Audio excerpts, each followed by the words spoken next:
Here. It's Emil. It's Emil Guillermo. Emil Amok 2. Let me just check my internet.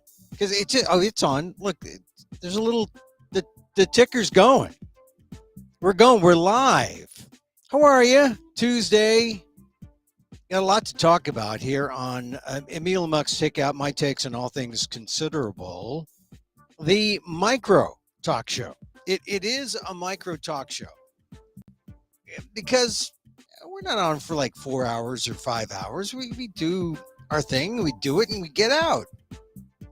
Sometimes we're on longer, but there are a lot of things to talk about. I want to talk about Twitter. You got to talk about Twitter, whether you're on Twitter or not. There's like 200. I said 200 million people on Twitter. And every time I see an estimate, everyone's saying, oh, well, no, it's more like 400 million. It's a lot of people. But you know what? It's not nearly as much as the people on Facebook, where you're talking about billions, or Instagram, where you're talking about billions.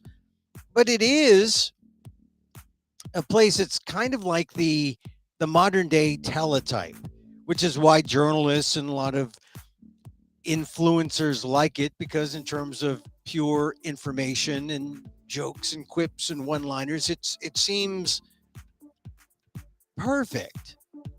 And when I first discovered Twitter, it was like a place you can find out what's happening right now, this instant, because someone has a Twitter account and they're tweeting that something's happening. So the little birdie is tweeting that, something's happening here. Of course, by the time things are verified, you don't see it in regular outlets until 30 minutes, an hour later. Case in point, bin Laden's capture. I mean, remember that day? I mean, people knew about it hours before it was ever reported because no one could verify it. But it was there on Twitter. The power of social media. Social media. It's bubbling up, and there it is. It's erupting. The beauty of Twitter. So I'm going to talk about that because there's something that was missing from the early reporting that I saw that yesterday, that I was making some comments about it. And I said, well, let's wait and see. We'll see what Elon Musk says. We know he's more conservative than not. What's he going to do? Why is it potentially bad? It's potentially bad because Twitter, in where it was actually in a pretty good place, unless you wanted to make money from it. I mean, like gobs of money, like Mark Zuckerberg, Facebook money.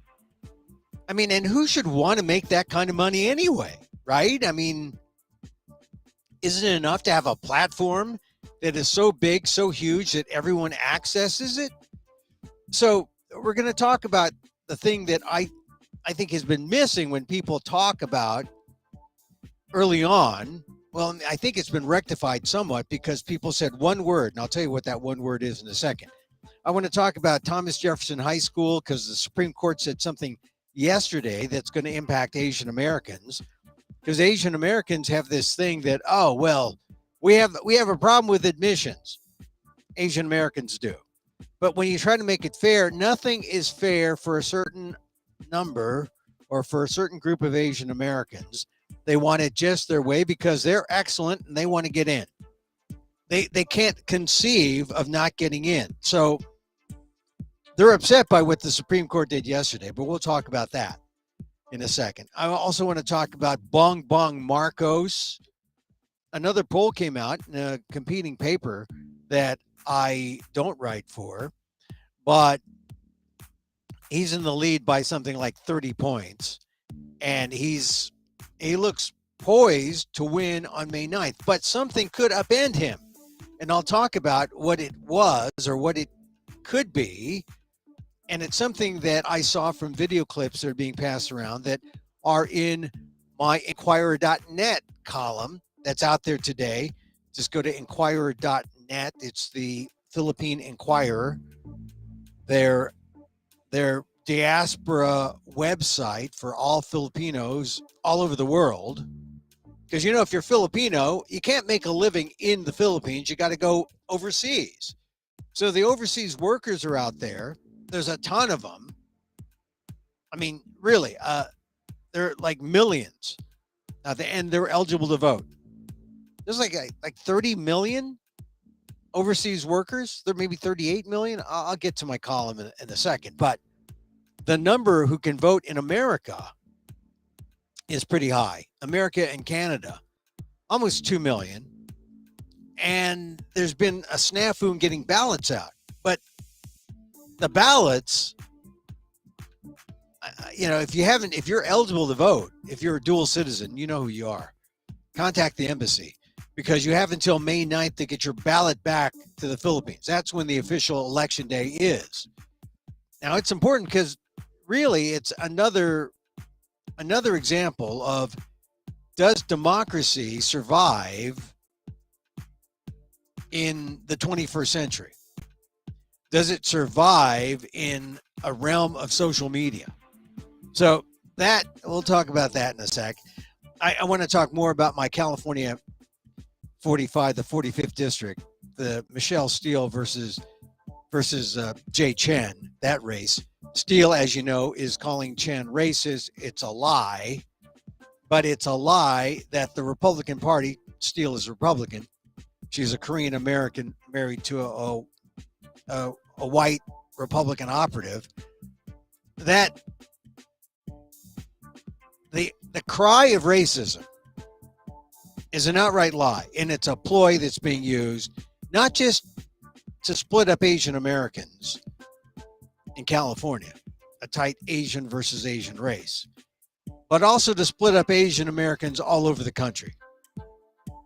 Because right now, there's some people hanging on. They're Democrats. It usually is like a 60-40 bent toward the Democrats among Asian Americans. But this is the thing about the GOP. They need as many people coming into the fold. This is their sort of like surreptitious attempt to be Big Tent. But of course, their attempt to be Big Tent means they're going to be racist, which doesn't make sense to me. But that's how they're doing it. So there they have Michelle Steele, Korean American, married to a white Republican operative, Sean Steele. And they're using this, Jay Chen is making fun of my accent. No, he's not making fun of your accent. Jay Chen is making fun of your political illogic. He's making fun of your stands that are not understandable by the public when you say one thing in person to the people and then do another thing with your votes. It's the duplicity of the GOP.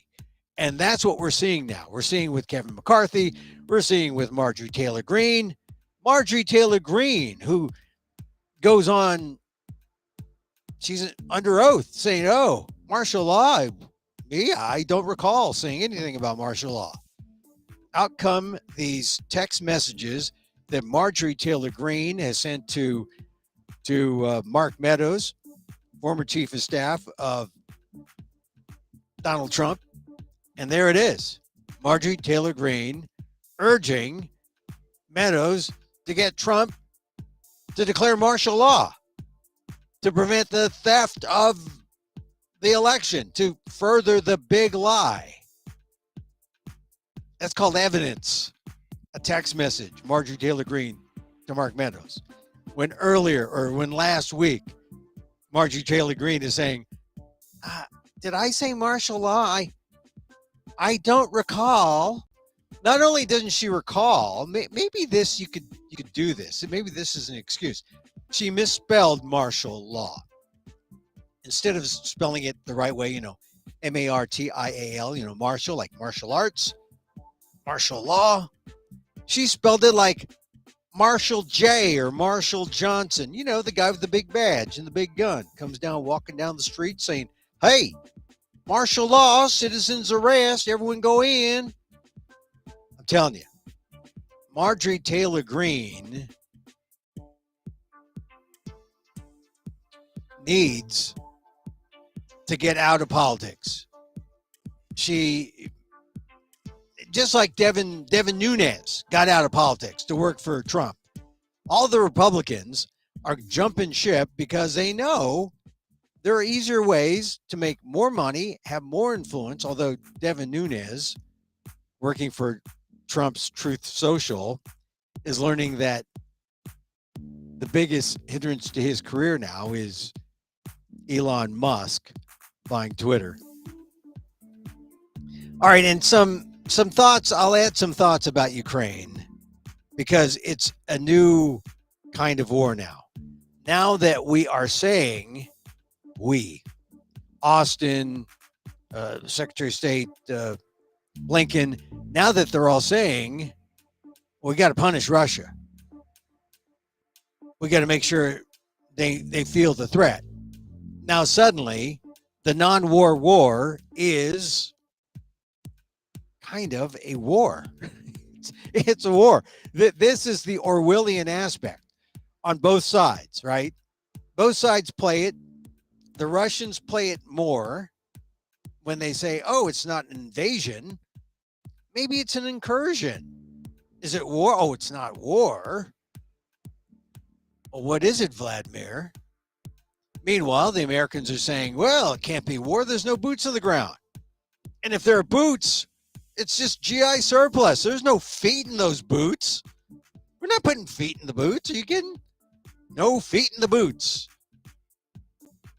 I mean, that's kind of the catchphrase. Oh, no boots on the ground. Okay, well, we don't have boots on the ground, but we got boots. We're throwing boots that look like javelins and all these missile systems. Got all these things going out there to Ukraine. But we don't have boots, and they're not on the ground, and if they're on the ground, there are no feet in them. There are no feet in those boots. And that is a kind of Orwellism too, right? On the good guy side. If I don't want to show bias because I want to be able to talk about everyone with equanimity. But the fact is, Russia, they're the transgressors. They're invading. They started the war against the sovereign nation. The United States, what is the United States doing? Well, they're standing with NATO, but they're standing and they're so voyeuristic in war. I mean, it's a war, but it's a non-war war, right? That's what makes it Orwellian.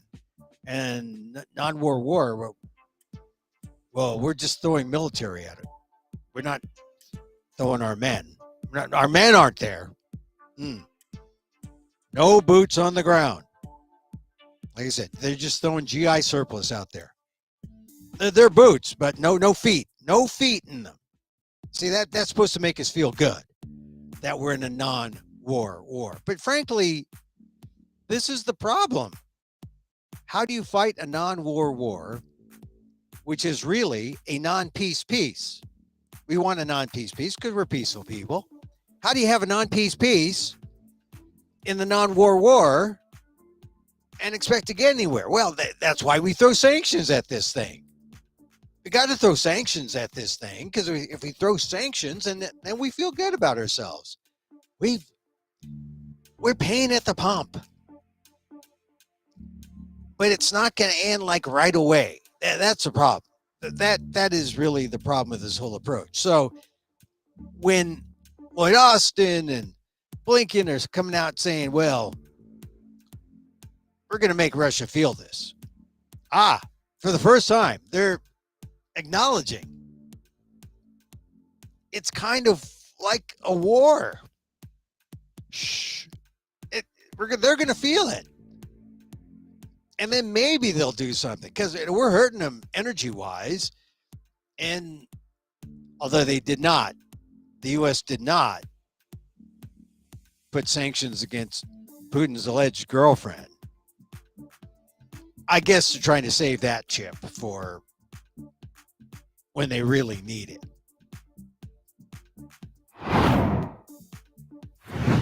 I got my transitions.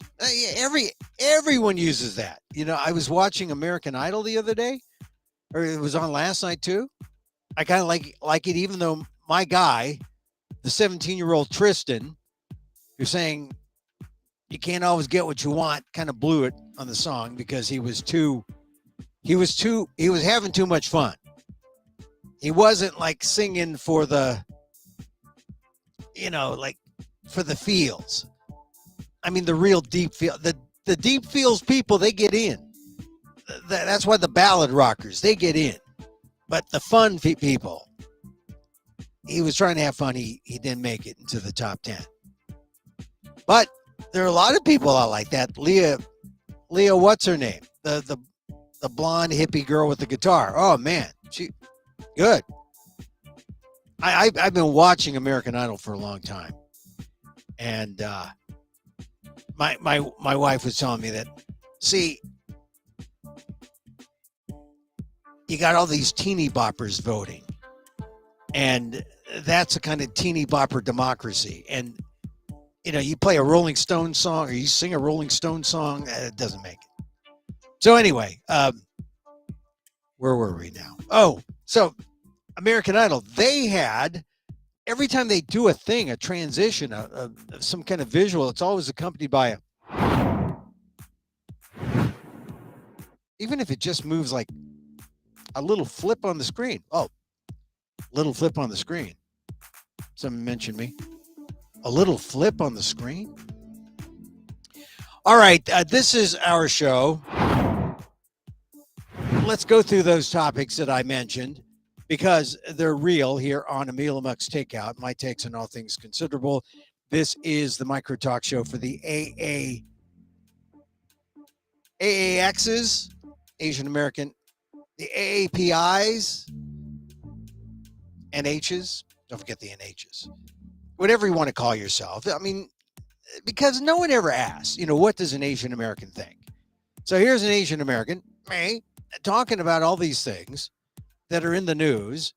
And if anyone wants to know what does an Asian American think, well, here it is. Here it is. So here's the thing about Elon Musk. And it's Twitter right now, run by Agrawal, the Asian American CEO there. When an offer is made to buy a company, I suppose if that person buys all the shares, then it's up to him to keep it public or go private. And this was the thing, the clarification through all the news yesterday that did not get reported early on. And that was that Elon Musk is taking it private.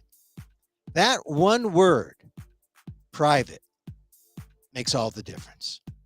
Because the thing that enabled Elon Musk to buy Twitter was that it's public.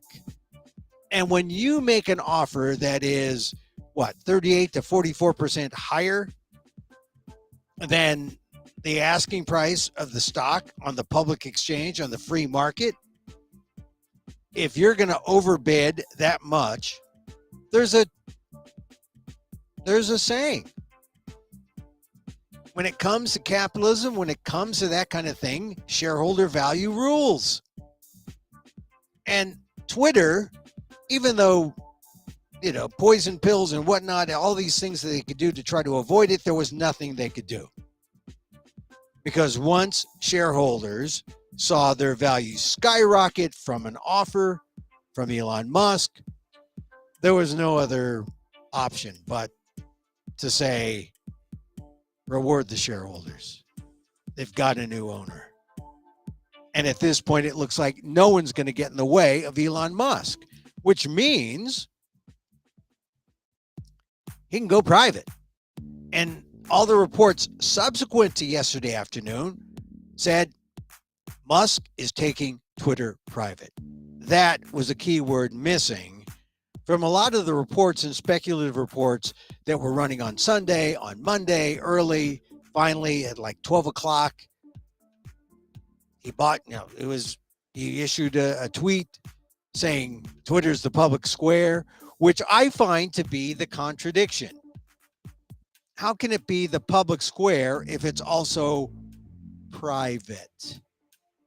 It becomes Elon's private sandbox that he allows us to be in whenever he darn feels like it.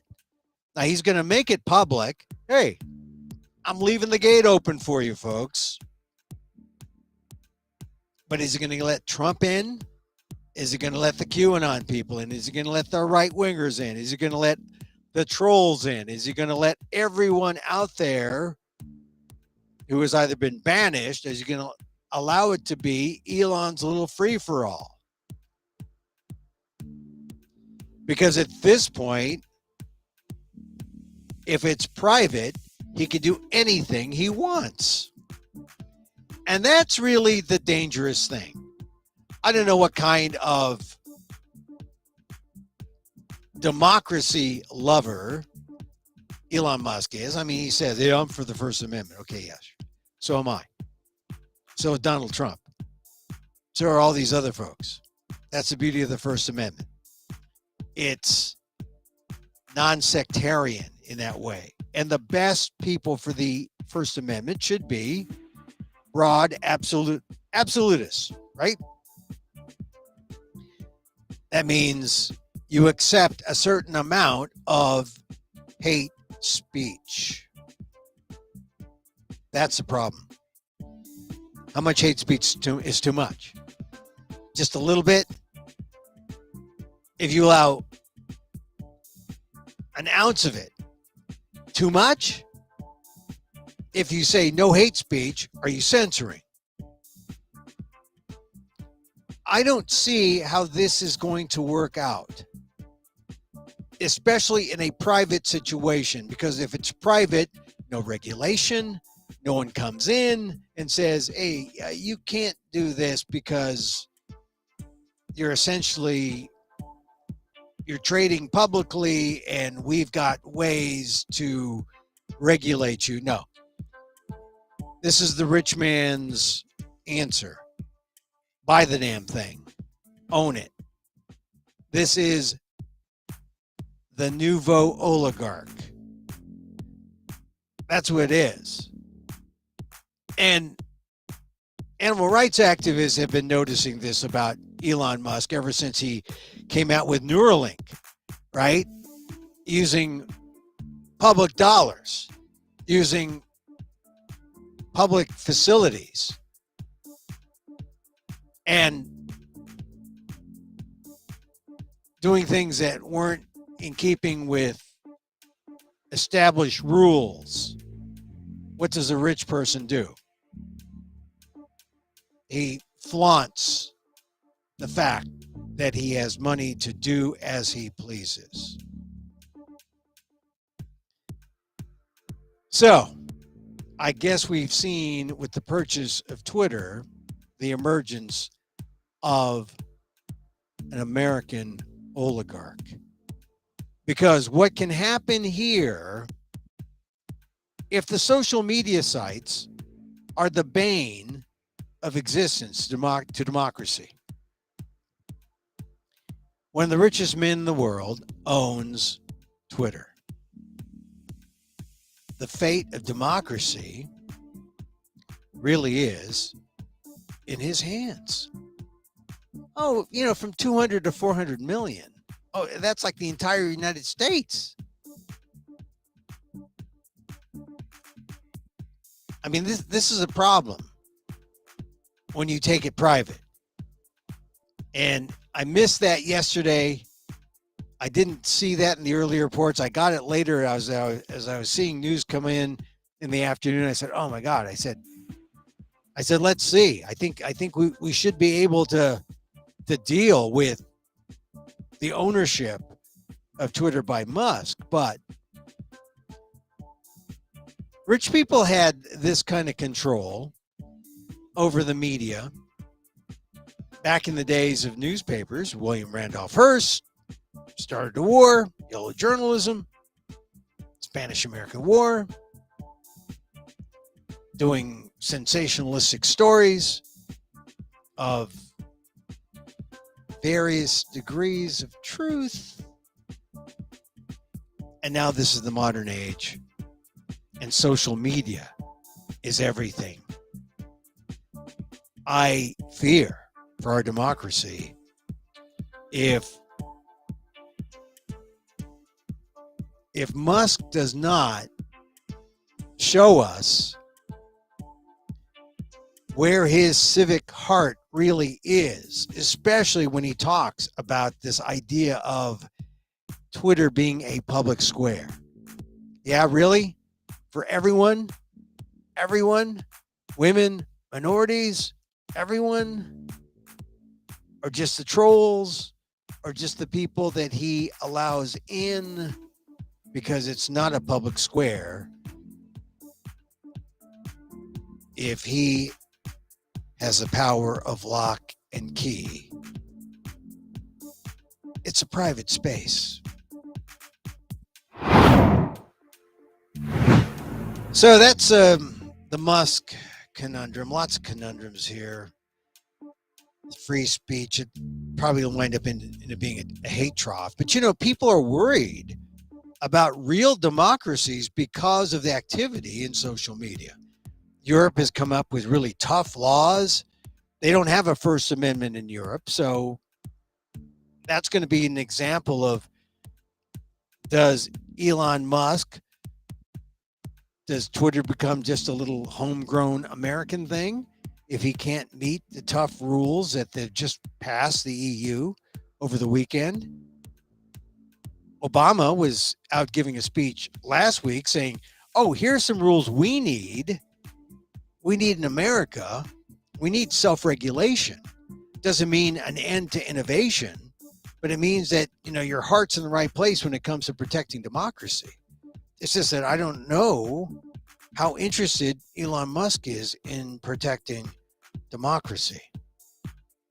And social media has controlled elections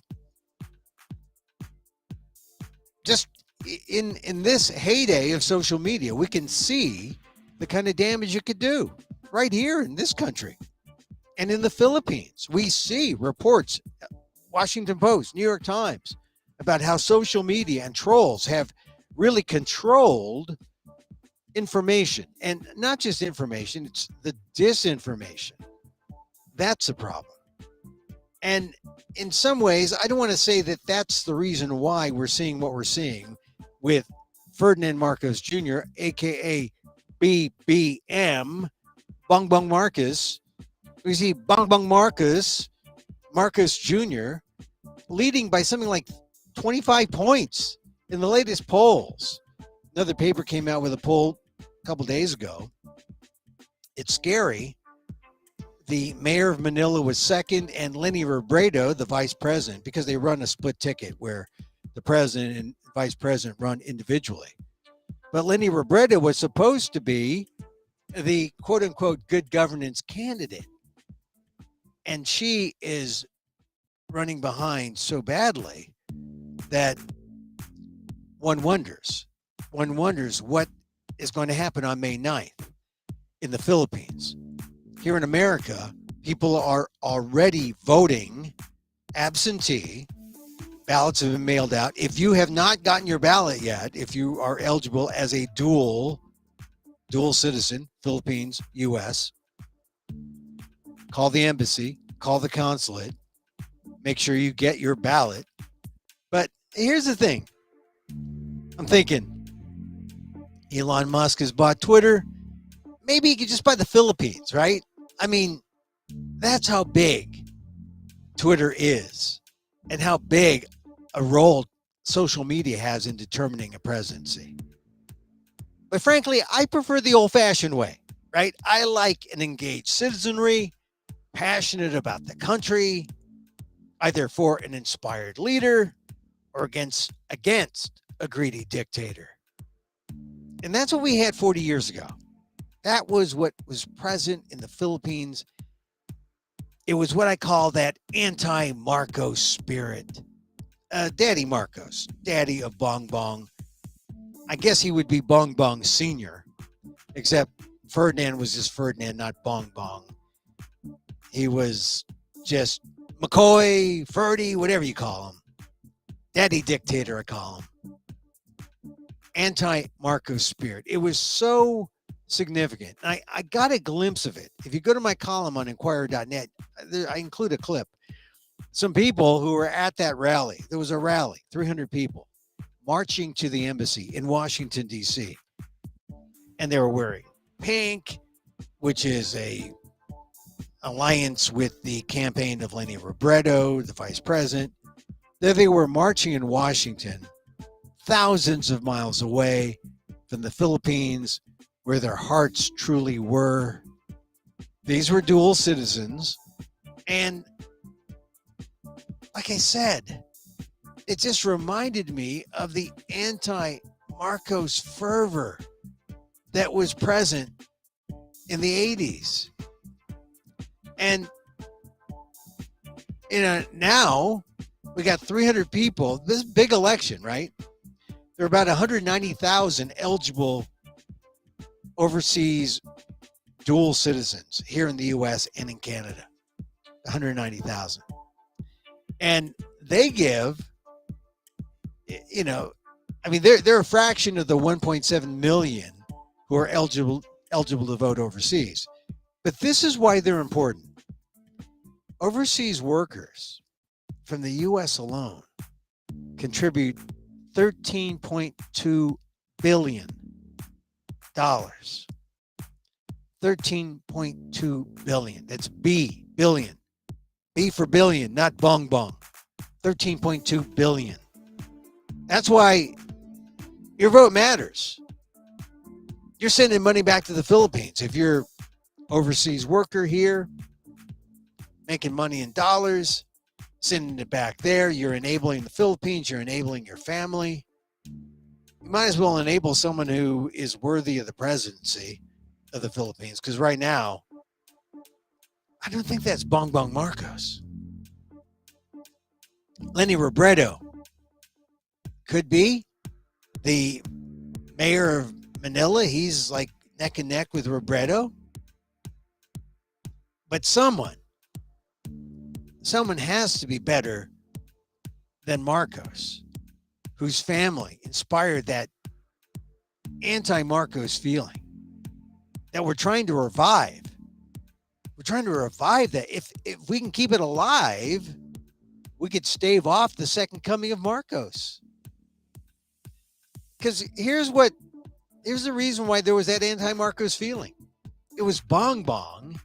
He was just in his 20s, in the 80s, old enough to kind of pretend or act dumb like he didn't know what was happening. But he could see the kind of feelings his family engendered. The anti-Marcos feeling was so real, he'd be burned in effigy here in the U.S. Why? And he wasn't being burned by the Filipinos. It was the U.S. It was regular American citizens, because it was Reagan and Bush who propped up the thieving dictatorship of Marcos. People throughout the U.S. were impacted by the Marcos years as well, when money was diverted from the U.S. to the Philippines to help prop up Ferdinand Marcos. So I remember there was a protest in 1983 when Marcos came into the United States to visit in San Francisco. Union Square. Must have been easily 1,000 people. Maybe my memory is off. There was over 500 people. Union Square was filled. There were people on the streets, or police out there on the streets with police with horses, because this was the dictator coming to stay at the St. Francis Hotel. I believe it was like 1983. Filipinos of all kinds. There were supporters. There were people who were against Marcos. That's the thing. That's how come I think there could have been easily 1,000 people there, because you had people supporting Marcos as well as people who are anti-Marcos.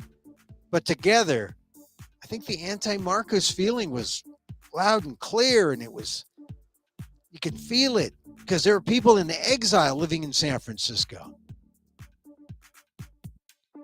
That was the 80s. 2022, distant memory. And either you're too young, or you're too old, or you're too Filipino, willing to forget, willing to just not remember. You're the type who doesn't need the trolls in social media. There's a lot of people who just don't know, and they go to social media all the time. They need some convincing, so they need disinformation. This is where the social media component comes in the Philippines.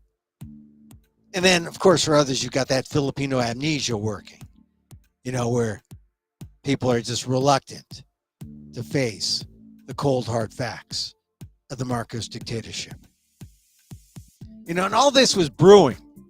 All this has been brewing since 2016. That's when the Supreme Court of the Philippines told President Duterte, yeah, go ahead, bury Marcos. I mean, there was an issue. Can we bury Marcos? Take him from that refrigerated place in Ilocos up north and bring him to the Philippines and bury him in the National Cemetery? The Supreme Court said yes.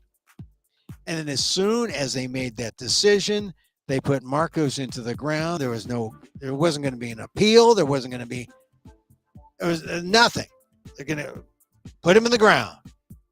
And Duterte said, I'm just being legalistic about it. He was president. He was a soldier. That's about it. That's what he said. Of course, he could have used other choice words like, okay, president, soldier, that's about it. How about corrupt dictator? How about philanderer? How about plunderer? I could go on. The thing about Duterte is he's got some big stats of his own. I mean, the UN Human Rights Council in 2020 puts the number at 27,000 suspected drug peddlers who've been killed because of police operations and vigilante killings in the Philippines. Under the heading of the Duterte administration, there have been nearly 250 human rights defenders, lawyers, journalists, environmentalists killed. Think of those numbers. 27,000 suspected drug peddlers killed. Extrajudicial killings, they're called. All right, those are big numbers, right? Duterte. Now, what did Marcos do? Marcos imprisoned 70,000 during martial law. 70,000. Tortured 34,000. Oh, he only killed 3,240 Filipinos. Oh, low kill rate, but high torture rate, high imprisonment rate. I mean, that's the problem for candidates like Vice President Leni Robredo. That's why she has such a little chance to win. How many people did she kill? How many people has she jailed? How many people has she tortured? 0? You can't have a president who has killed and tortured and jailed 0 people in the Philippines. I'm sorry. I mean, at least Manny Pacquiao has some knockouts. I mean, he's like 4th. He's not. Pacquiao isn't even showing up. The pound for pound king. Okay in the Senate. Not in Malacanang. Not for president. He's got a gay problem too. Maybe if he said, oh, I'm Manny Pacquiao and I had my first gay sex the other day, maybe that would bring some people around. Oh, Manang Manny has seen the light. So that's one problem with the Philippines. You got a lot of killings by people in charge. Now, you got to consider the money part. And this is a killer too. The Marcoses are alleged to have plundered $10 billion from the Philippines. $10 billion. And some of that's already been recovered, but there's still like $2.4 billion that remains in litigation. Now, will the government have the political courage to go after a villainous Marcos family if it's reinstalled as the leaders? I mean, these are issues you got to think about, you know. I mean, look, let's face it. The Marcoses, the Big Daddy dictator and the family, they didn't leave the Philippines in 1986 for Hawaii to go on vacation. That wasn't a vacation. So this idea of accountability, you need that. But the Marcoses have spent the last 6 years since Marcos has been put in the ground, 2016, they spent the last 6 years rehabbing the Marcos image, mostly by brainwashing people through disinformation in social media and by excising facts from history. This has not been a good thing. And this is why Bong Bong Marcos shows up, doesn't debate anyone. He's the smiling lad. He's ready to take over and be the second coming of his father. Oh, and his mother loves it. Imelda, she's 92. She loves it. But this thing has to stop. And it could, if that a little bit of that anti-Marcos fervor that I saw in Washington, D.C., as people were dropping off their ballots, if that can somehow be viral and touch the levels that we saw back in the 1980s,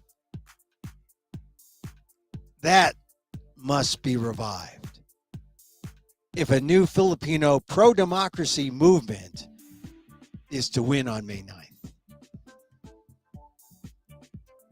Anything short of that, and prepare for BBM,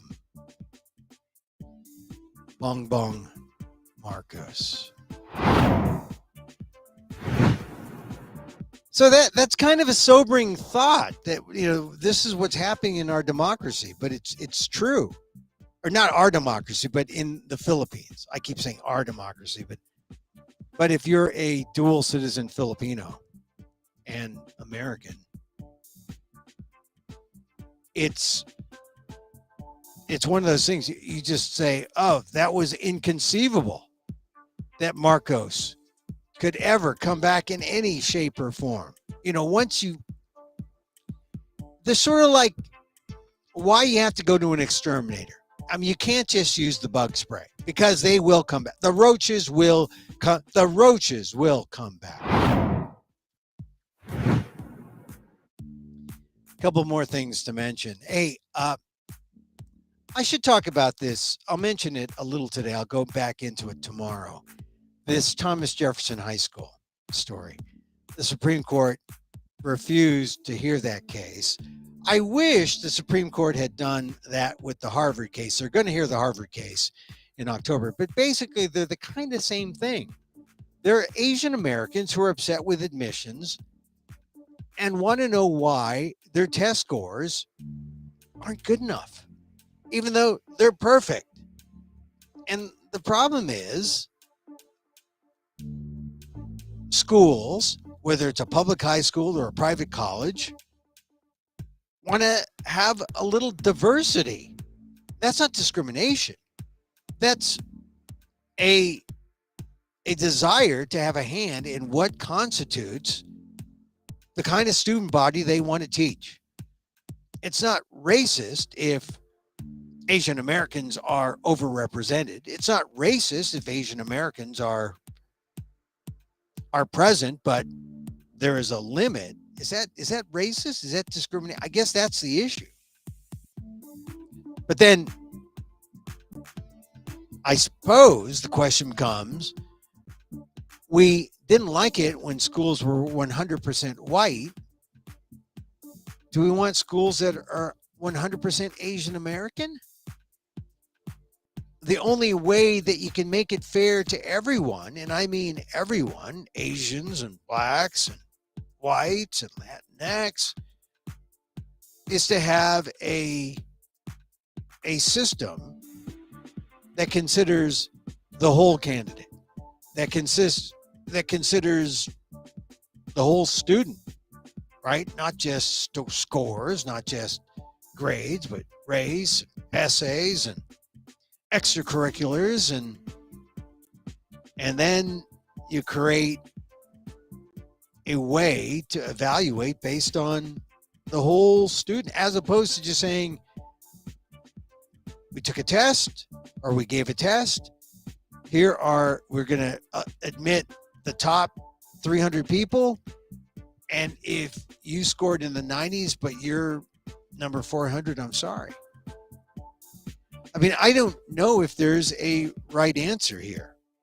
I think some of the compromises that have been used have been fairly good and decent compromises, like the one they used at TJ. Sounds very Thomas Jefferson in Virginia.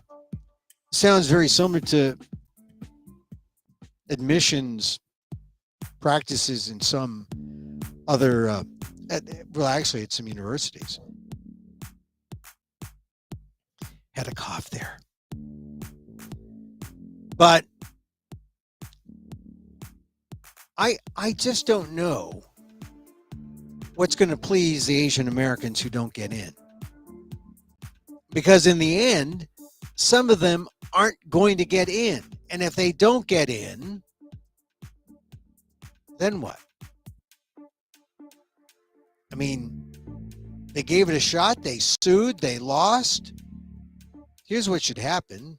They go to their second place school or their third place school, and they get a great education and they go on with their lives.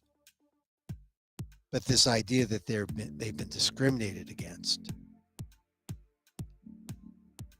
I think it's sort of like Michelle Steele claiming that she has been victimized by racism. They haven't, or she hasn't, they haven't. And the real problem is that when Asian Americans claim racism when there's no racism, it makes it tough for people who have been legitimately discriminated against. It makes it hard for those people from making a claim.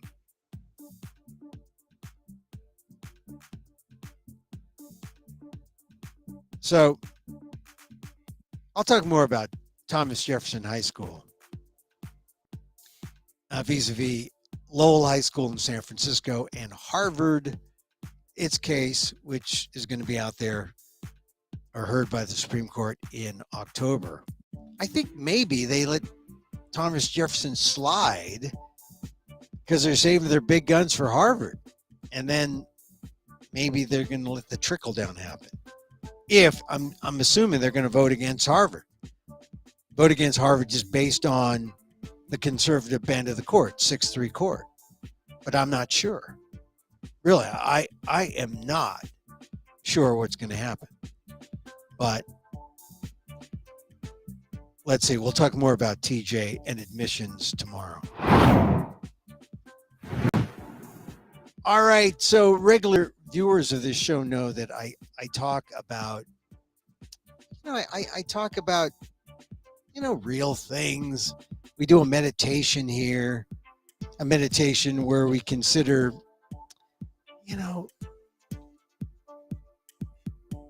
we consider the idea of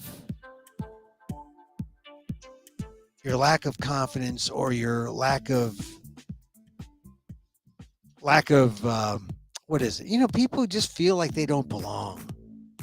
People want to hide in closets all the time. People who want to stand next to a gong so that they have a buddy, and people just don't like public spaces as much because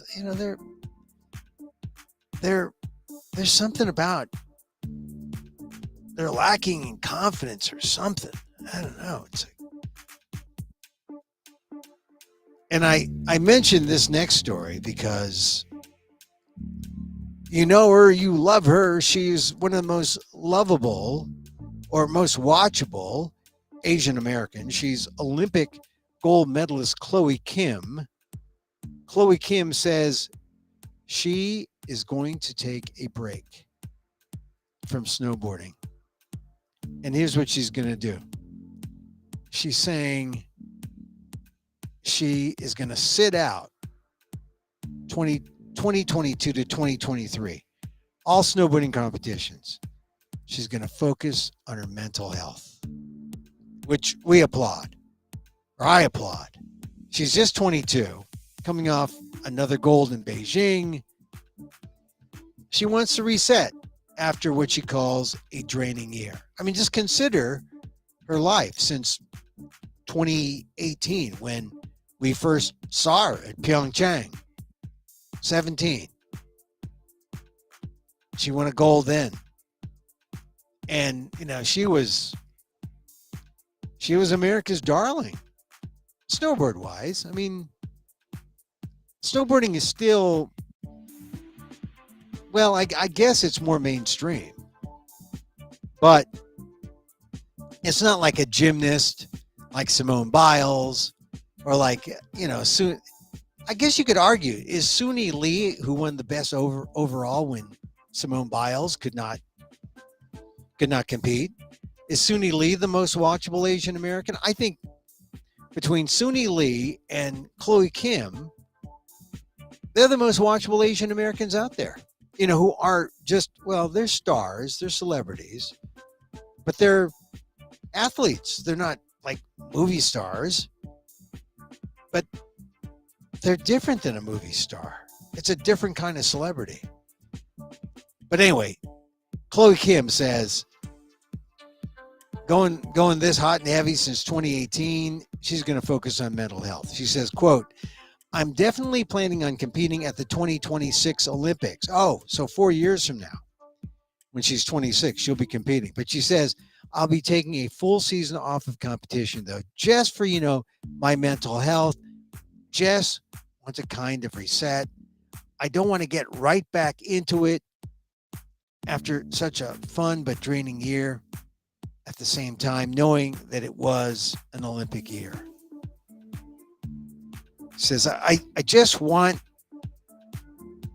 to enjoy this moment. She says, take it all in and then get back when I'm feeling ready. And Chloe Kim took a year off from Princeton. She was studying anthropology and then resumed after a 22-month break for an undefeated season. Let's see. She says she's just definitely going to go after her third medal. But this says something. You know, people don't do things like win gold medals without undergoing the mental stress. Look, it's why I haven't gotten my gold medal.